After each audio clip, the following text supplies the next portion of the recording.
Baiklah, Assalamualaikum warahmatullahi wabarakatuh. Perkenalkan nama saya Rama dengan NIM 2362020013. Di sini saya akan membacakan tentang kebijakan moneter Islam.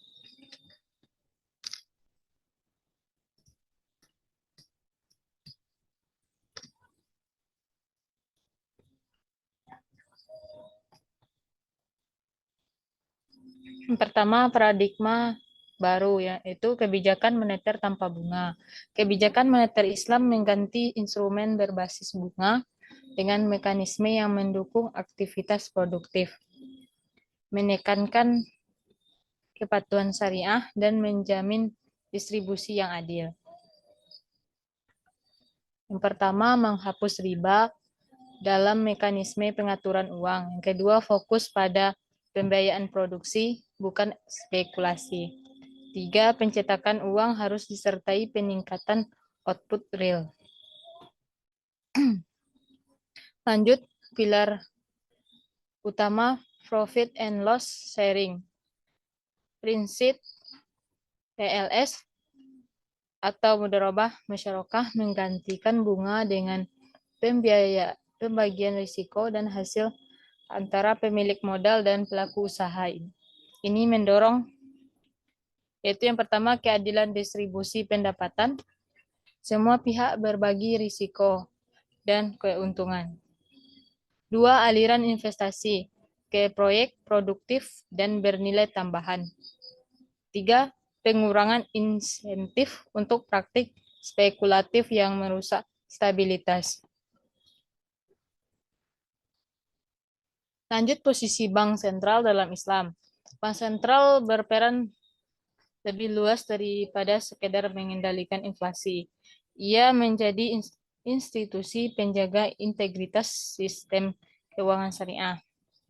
Yang pertama, penjaminan kepatuhan syariah, yaitu memastikan instrumen dan operasi bebas dari riba dan spekulasi. Dua, stabilisator ekonomi, yaitu menjaga stabilitas harga dan nilai tukar dengan instrumen non-bunga. Lanjut, yang ketiga, fasilitator pembiayaan produktif, yaitu mengembangkan pasar bagi hasil dan infrastruktur pembiayaan berbasis aset. Lanjut, instrumen kebijakan moneter Islam. Bank sentral memakai campuran instrumen regulasi, kontrak syariah, dan pendekatan non-fresh untuk mengarahkan ekonomi. Yaitu yang pertama, statutory reserve requirement dan kredit ceiling untuk kontrol likuiditas. Dua, akad mudharabah dan musyarakah sebagai instrumen pembiayaan berbasis bagi hasil. Lanjut, moral suasion dan kebijakan komunikasi untuk mendorong perilaku konsumen produktif. Lanjut, mengelola kebijakan moneter secara terpadu. Manajemen kebijakan moneter Islam menuntut koordinasi antar institusi ekonomi dan pemanfaatan instrumen sosial untuk stabilitas dan keadilan. Di sini yang pertama yaitu sinkronisasi dengan zakat. Integrasi redistribusi zakat untuk mengurangi ketimpangan dan mendukung permintaan real. Lanjut, pengawasan pada praktik non-produktif, yaitu regulasi ketat terhadap aktivitas spekulatif dan derivatif yang bertentangan dengan prinsip syariah. Lanjut, yaitu menjaga nilai mata uang, yaitu stabilitas kurs dan harga diarahkan untuk kemaslahatan sosial dan keberlanjutan ekonomi. Lanjut, mengapa perubahan itu penting? Yaitu peralihan kebijakan moneter Islam melampaui target inflasi. Ia menata ulang tujuan ekonomi untuk kesejahteraan bersama. Yaitu yang pertama, transformasi dari stabilitas harga, kemakmuran menyeluruh, dan berkeadilan.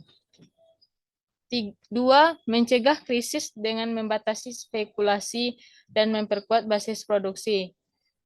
Tiga, mendukung pertumbuhan berkelanjutan dan etika dalam aktivitas ekonomi. Di sini studi kasus implementasi di Indonesia, yaitu sinergi antara kebijakan konvensional dan syariah menunjukkan praktik transisi yang pragmatis dan efektif. Yang pertama, Bank Indonesia mengembangkan kerangka inklusif untuk instrumen syariah dan konvensional. Dua, margin acuan dan instrumen keuangan syariah berbasis ditransmisikan ke aktivitas real.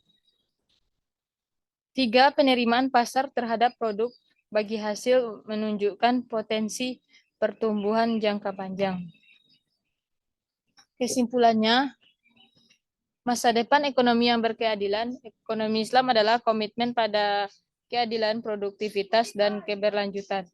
Memperkuat instrumen syariah dan peran bank syariah akan mendorong kemakmuran yang merata dan berkah.